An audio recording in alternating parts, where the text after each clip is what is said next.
Hey gang, hope you're enjoying your frozen tundra. I know that this kind of snow day or virtual day, whatever, um, isn't as fun to play out in the snow. It's pretty cold and icy out there, but hope you're enjoying some time at home, out of the ordinary routine of things. I know that I am. I finally took my Christmas tree down. Well, I'm taking it down. Got my Christmas stuff packed up, slept in a little bit. But I still have to, we still have to plow ahead and just kind of try to stay on a good footing. So, I appreciate your patience as we navigate this unusual week. So, today's lesson is over chapter 12 in the AMSCO book. And my instructions that I emailed you today is that you can do this lesson anytime between 8 and 5 today. You just need to submit your daily assignment log by 5 p.m. in order for your lesson today to be turned in on time. I'm going to go through the PowerPoint. I'm going to make the PowerPoint available to you. I'm going to include that in the Google Classroom lesson. And then I also have I think there's 4 video links that I'm going to ask you to watch as well. And then there is a SAQ associated with this lesson. If you look in the assignment instructions below, there is a Google Doc that says SAQ, and then there's also a Google Doc that is your daily assignment log that you need to sign off on before or when you finish the lesson today. The quiz is actually a separate assignment in Google Classroom. I'm going to time it in an attempt to try to prevent any cheating. Not that anybody would cheat, but it's tempting. These online virtual type of lessons are very tempting to cheat, to take a peek at the book or to text a friend and say, hey, what did you get for this one? While I know you still can do that, that the time will allow for you to do that. And I really have no way to prevent you from doing that other than just taking you at your word. I'm going to ask you at the end of the quiz just to say that you did not cheat. So it is not a open book, open note, open friend quiz. It's actually pretend like you're sitting in my classroom and you're looking at it for the first time and you have nothing to help you but your amazing brains. So please be men and women of character. Do the quiz, even if you fall on your sword, do the quiz to your own ability and don't cheat. So, but anyway, it is a separate assignment in Google Classroom. I'm going to make it open or available to you. It won't turn on until 1 p.m. And then if you submit it after 1:30, it will be late and you will be penalized. So, so if you do this lesson prior to taking the quiz, it actually will benefit you because I'm going to cover a lot of the material.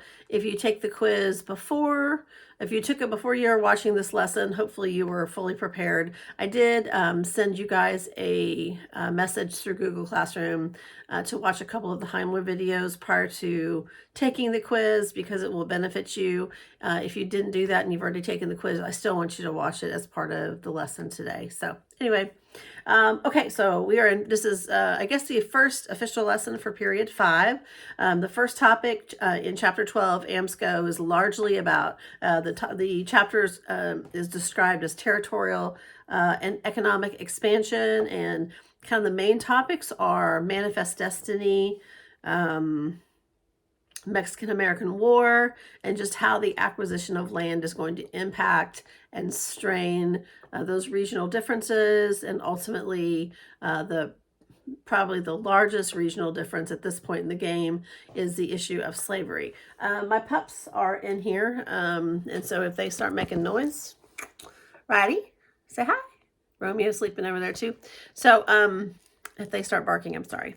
My husband decided to go down to the University of Arkansas and attend a basketball game. The Razorbacks were playing Texas A&M, and my husband was in the Corps at Texas A&M, so he is braving the elements, and he headed down there, which I thought he was crazy. But anyway, all right, so, okay, so there is a, if you're looking at the PowerPoint, there is, I'm going to go ahead and leave the SAQ question in there, but I'm going to do it on a separate Google Doc as well. You can do the SAQ anytime you want to during the lesson. I do want you to do it during the lesson. So this lesson is going to be designed to fit within the confines of a 90-minute class period. I don't know that it'll take you 90 minutes, but when you are doing the SAQ and you're typing it up on your Google Doc, time yourself, give yourself 12 minutes. Since you're typing, I think you'll be totally fine within the time constraints, and you might want to do it towards the end of the lesson because, again, probably just the lesson itself will help you, assist you in that. So you can do the SAQ at the beginning of the lesson, at the end of the lesson, in the middle of the lesson. I don't care. Just make sure you you submit it along with everything else by 5 p.m. today. Let's see here. Just a real quick reminder on the SAQs. I want you to follow our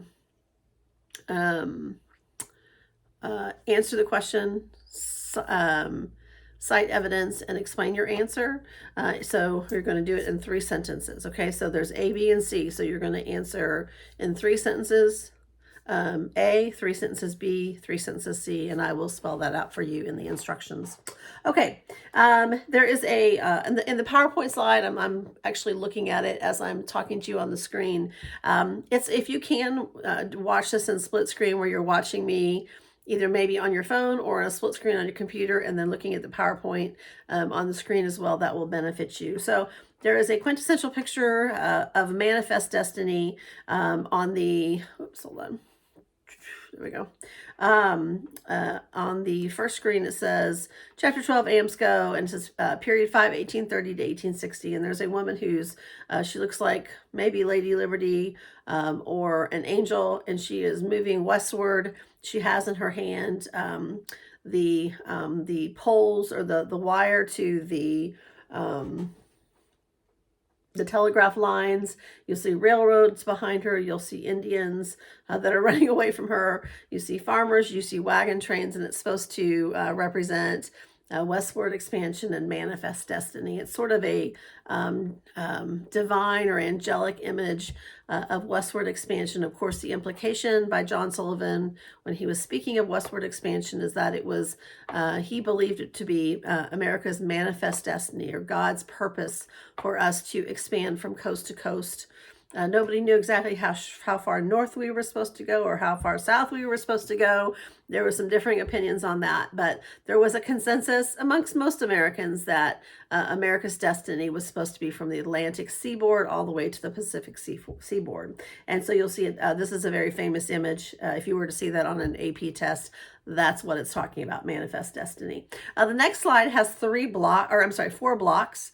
And then in the middle, there's a circle that says the concern over the spread of slavery. And the issues that are brought up in this chapter all affect the issue of slavery and what is the acquisition of territory through these various means. How is that going to play out? And so the first block says manifest destiny, and it says Texas dispute and the Oregon Territory, 54-50 or fight, and Maine. And so there were several things that were mentioned in your book. I'm just going to start with Texas. Let me zip down here really quick. Yes. Okay. I may change my mind. Yeah, we'll go ahead and start with Texas. Okay. So, Texas gained its independence from Mexico in 1821, and I believe in 1822 they outlawed slavery. And as Texas or as Mexico was forming its own government and its own ideas and its independence from Spain, a guy by the name of Santa Anna came to power. He was a military general. He wanted to operate as a dictator, and so he did. He ran the military, he ran the government, and he's going to be around for decades, it feels like. But it was his desire that Americans, gringos from the north, would be invited to come down into Texas and to settle into Texas, because the Texas province of the Mexican territory, or the country of Mexico at this point, was a vast desert land, wasteland, unoccupied, very few Mexicans living there, but was largely under the influence of various Native American tribes like the Apache. There was another one I was going to mention, Arapaho, some of the more historically violent warring tribes. You didn't want to be captured. You would probably not be captured. You'd probably be killed. And they controlled a lot of the area between America and Mexico City. And so Santa Anna thought that if some Americans moved into the area and settled the area, that might break up the Indian monopoly and also provide a venue by which trade could occur between the two countries, and the land could be settled and farmed. There wasn't a whole lot happening between Mexico City and the United States. And so a gentleman by the name of Moses Austin was sold large plots of land that in turn he was supposed to sell to Americans. He passed away before he was able to do that, but his son, Stephen F. Austin, initially brought 300 families into Texas. And I think we've talked about this before. I either talked about it with you guys or the other class. If you are from Texas, this is an important part of Texas history. They call it the first 300 families. And over the course of time, as more and more Americans came into Texas and settled the land, it became a little unnerving to Santa Anna. A little bit, they were concerned, and ultimately Stephen F. Austin offered to buy the land of Texas from Santa Anna, which angered him, and they threw him in jail. And a gentleman by the name of Sam Houston, which the city of Houston is named after, formally announced the Republic of Texas.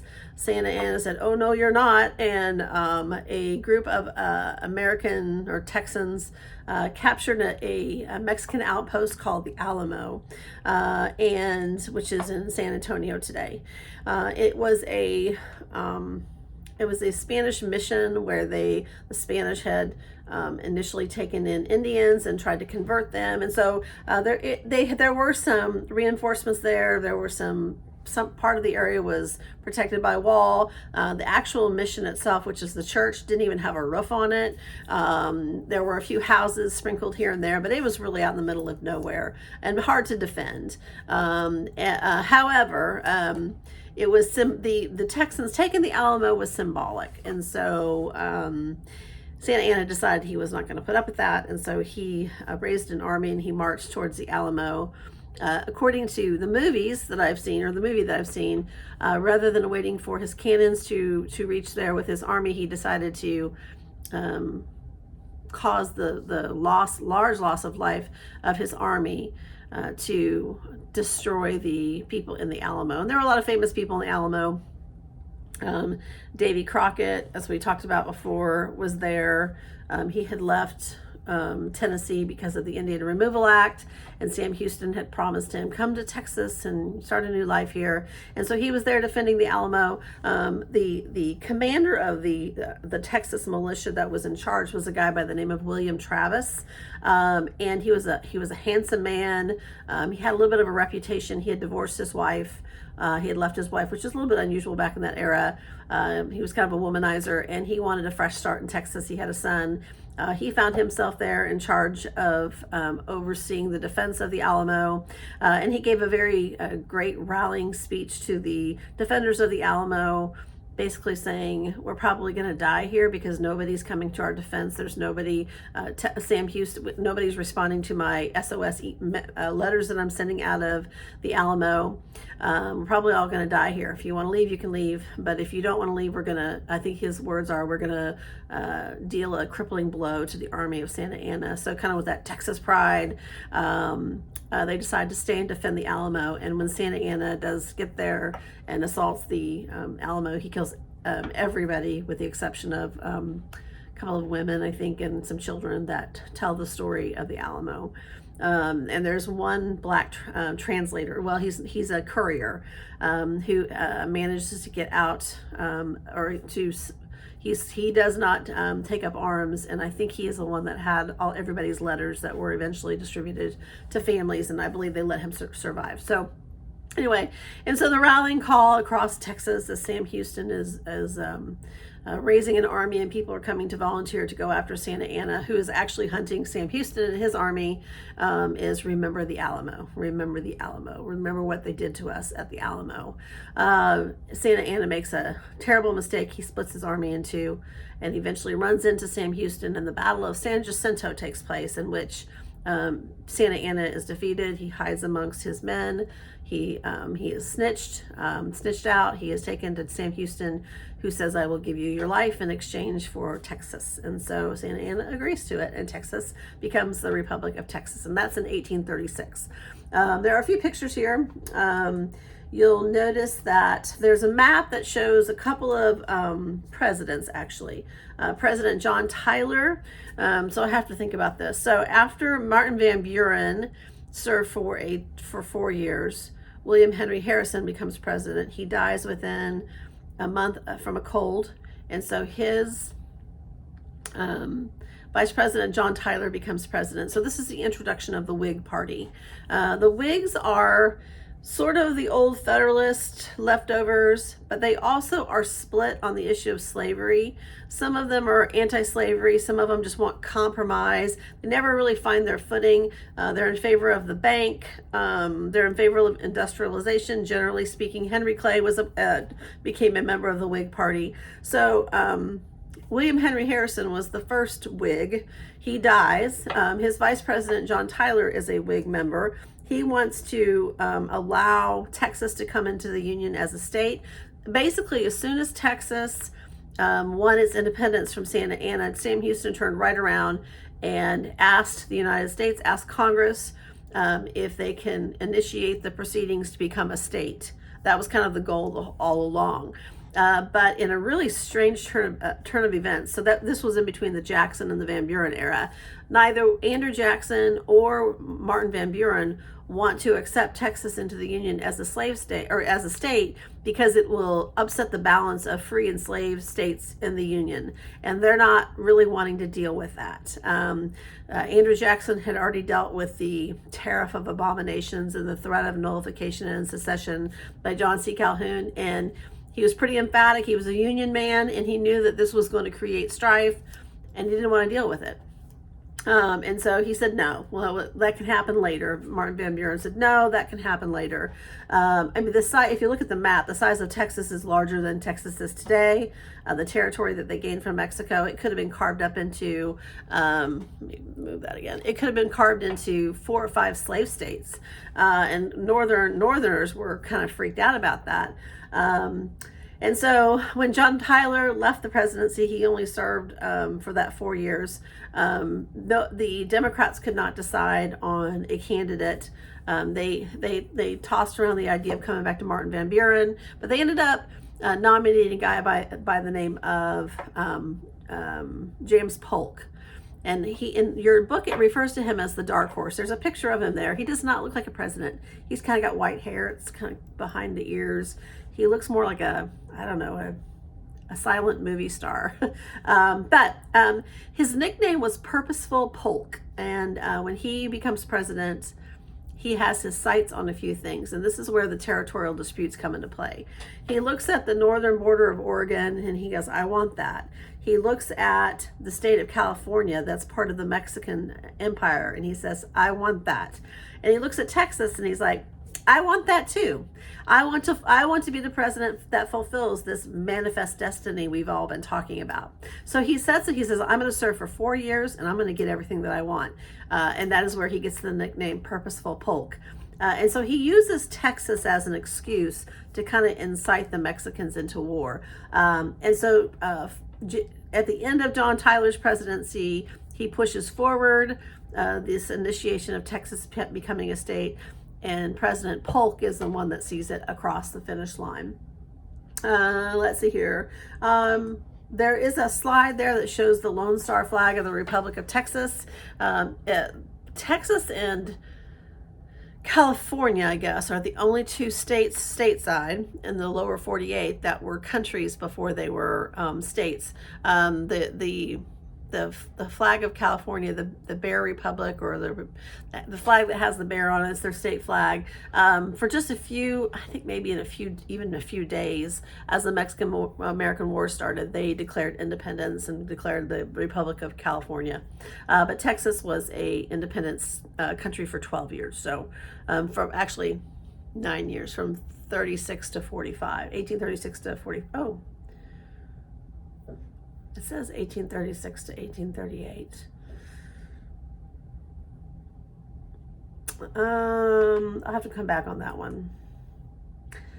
Pretty sure it's 1845. But anyway, you'll see some important figures there. You'll see Stephen F. Austin, you'll see Santa Anna, and then you'll also see Sam Houston. There's a picture there of the Alamo as it stands today. It is a museum. If you ever have a chance to go down to San Antonio, it's a pretty cool area, cool town. The Riverwalk and the museum is pretty awesome. There's a picture there of William Travis. He's the first gentleman with the little star on his collar. The second guy is Jim Bowie. He was also at the Alamo. He is notorious for the Bowie knife. And then there's a picture of Davy Crockett. When you get to the picture of the Alamo, I want you to jump into the video link that I have there for the Alamo, for the movie The Alamo. It's just about 3 minutes long, and if we were in class together, I would show you the scene and a little bit more. I might circle the wagon and come back to that at some point, but this is one of my favorite movies. Again, it's called The Alamo. It was done in 2004. It's got some big name actors in it. Billy Bob Thornton is in it. Anyway, the scene that you're going to watch is a speech that William Travis gave to the defenders of the Alamo once he realized that nobody was coming to help. Sam Houston was unable to be at the Alamo. He didn't have an army large enough and he would have gotten slaughtered. And so he held back. And unfortunately, Santa Anna wasn't in a compromising or bargaining mood. And so that is why he assaulted it. And so in this particular speech, William Travis is going to come out and give kind of a rallying speech. It's a very famous speech. William Travis will also die in the Alamo. There's a picture following that of the Battle of San Jacinto. It shows you there, it spells out Sam Houston defeats Santa Anna and gets Texas in exchange for Santa Anna's life. All right, the next few slides deal with the Mexican-American War. You see James Polk there. So again, Oregon is still in dispute. You can see in the map there that the 5440 line for the northern border of the United States would have taken the lower 48 all the way up almost to Canada, or up to Alaska on the far western side of the country. And so that area, the Oregon Territory, when John Quincy Adams was Secretary of State, he had negotiated a deal with the British that the British and the Americans would co-govern the territory of Oregon for, I think it was 10 years. And so that had come and gone, and everybody wanted to have that northern border one way or another sealed, and preferably at the 5440 line. So Polk campaigned on his campaign slogan when he was running for president was 5440 or fight. And so it ended up being 4940 is what 49th parallel, 40 latitude. And so you can see from the image, they pulled the border all the way down, which kind of met with the rest of the northern border of the United States. And they came up with a compromise with the British, and they averted any trouble with the British. And that was his campaign speech. So the Oregon Territory was settled. Now the Texas area has been sort of loosely settled, although the Mexicans claim that the southern border of Texas was not the Rio Grande, but a different border, a different river, which is escaping me at the moment. But so President Polk sends a guy by the name of Slidell to Mexico, and I picture him sliding down to Mexico. That's kind of how I remember his name. And says that President Polk wants to purchase California, the province of California, from Mexico, and Mexico says absolutely not. And so President Polk is frustrated. So then he sends General Zachary Taylor to the Rio Grande River to fortify the southern border of Texas. Now, according to Zachary Taylor, Mexican troops crossed the Rio Grande and attacked an American group that were patrolling the area and killed, I believe it was 11 men. Word gets back to Congress. President Polk has already got the war declaration waiting to go. It's almost like he provoked the Mexicans into making the first move so that he could ask Congress for a declaration of war, because he's going to get California and he's going to get New Mexico and he's going to seal the deal on Texas. And so there is a young congressman by the name of Abraham Lincoln who says, I want to know the very spot where this took place, because I don't believe it actually happened on American soil. But President Polk hemmed and hawed around, and that resolution was disregarded, and Congress overwhelmingly voted for war against Mexico, even though, again, it was probably... they were probably provoked into the war. And so he sends troops to California. California falls quickly. He sends troops down to, ultimately, a guy by the name of Winfield Scott, a general, goes down to capture Mexico City. But for your purposes, what you really need to know is that Mexico fell fast. It was really no contest. And President Polk got everything he wanted. He got California, he got New Mexico. And then the name of the treaty that ended the Mexican-American War was the Treaty of Guadalupe Hidalgo. I've got that on the PowerPoint. The war only lasted a few months between 1846 and 1847. It established the southern border of Texas as the Rio Grande border, or Rio Grande River. And that whole area, part of Colorado, New Mexico, Arizona, Nevada, Utah, California, that in that southern area, southwest area of Texas, is known as Mexican Cession, Cession. So if you see that, don't be like, what the heck is that? Mexican Cession is just referring to those areas in the Southwest that were captured in the Mexican-American War, that were Mexican and became part of America's territory. And so that sort of sealed the borders of the United States and Manifest Destiny. There was one little area along the border of, I think, Arizona and Mexico, called the Gadsden area, and we eventually paid some money, the Gadsden Purchase, and that sealed the southern border, that became the final southern border of the United States. So President Polk, Mexican-American War, we get it all. Oregon gets fixed, California gets taken, Texas is sealed off. There's a painting here that I wanted to draw to your attention called War News from Mexico. It is a painting by Richard Woodville, which is, again, American painter. This is part of that era we refer to as Romanticism, and the transcendental era a little bit, where American identity and culture is evolving and developing, and quintessential American painters are painting quintessential American things. And this particular painting is one of my favorites at Crystal Bridges. There's pictures of it I think it's in the Give Me Liberty, the Eric Foner book. But it shows a man reading the newspaper and seeing that there's been an announcement of war with Mexico, and there's all kinds of people surrounding him. He's reading the announcement and people are listening, and there are a couple of black folks in the bottom corner. There's a woman that's way over in the corner trying to listen in. Everybody's got those kind of fun Van Buren top hats on. So just take a peek at that. It's very interesting. I think it's kind of cool when there's pictures I see in history books that we have right up the street from us. Anyway, that's the Mexican-American War.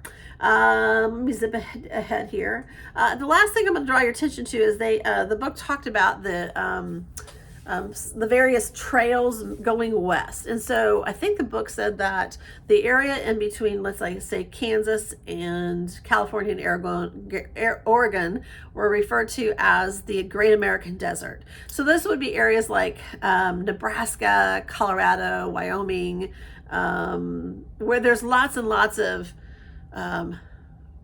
plains, the Great Plains, basically, where today we have lots of farming, but back then people surpassed that and went to California and Oregon. The areas of Oregon are very, very fertile farmland. California is kind of hit and miss because they also have large areas of desert. But of course, the other thing that drew people to California and to Colorado and other places were all of these discoveries of gold. In 1849, the gold rush of 49, the 49ers are named after that. thousands and thousands of people fled to California to get, to strike it rich. I think the book said that a third of the population were Chinese.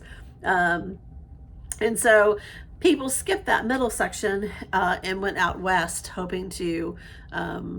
They had to start early. The wagon trains only moved 15 miles a day. I think they said that doesn't even that seems like a lot. But they had to get beyond the mountains before the first snow, or they would be in big trouble. They either stuck in the desert plains or they would get stuck in the mountain pass. And so the very last, I want you to take a look at the map. The main roads or trails out west were the Mormon Trail, the Oregon Trail, the California Trail. There's also the Santa Fe Trail that heads down towards New Mexico into Santa Fe. And all of these trails were used pretty profusely by various people moving west. There still was the concern about the Indians, and we're right on the verge of the railroads becoming, they've already replaced canals and roads as a major form of transportation. But all of that vast area in between Oregon and California, and cities like Chicago and St. Louis are pretty wide open. And so that's where we're going to see lots of railroad growth happen. But for now, people are going by wagon train because the railroads have not circumvented that area. And there's one story called The Story of the Donner Family, the Donner Party. Their last name was Donner. And there is the Sierra Nevada mountains separate the eastern part of California from San Francisco and a couple of other cities, but San Francisco is the one I was thinking of. And in order to get to that fertile area of California, you have to pass through the Sierra Nevada mountains. And I have a picture of the pass in the Sierra Nevada mountains here, and then an artist depiction. But the Donner family is again a typical family that was going out west. And everything looked great, but they found themselves in a difficult situation, and they got stuck in the pass. And the snow began to fall. They broke one of their wheels, and they couldn't move on, and they got stuck there for months. And it resulted in cannibalism. As people would die, they would eat their tissue in order to survive. There was probably more to it than that. We'll probably never know. But there's a short video link. If I was in class again, I would show you this on America, the Story of Us. I was able to find a clip of it. It cuts it off a little sooner than I wanted to, but it tells the terrible story. There's a museum at this pass now. It's still called the Donner Pass. It is a road system that was built and named after this family that cuts through the Sierra Nevada mountains and gets you to the other side, so you can slide on down to San Francisco. So anyway, I want you to watch that. There's a picture of the family right here, but this happened, let's see here, it would have been about the same time that the Mexican-American War was happening.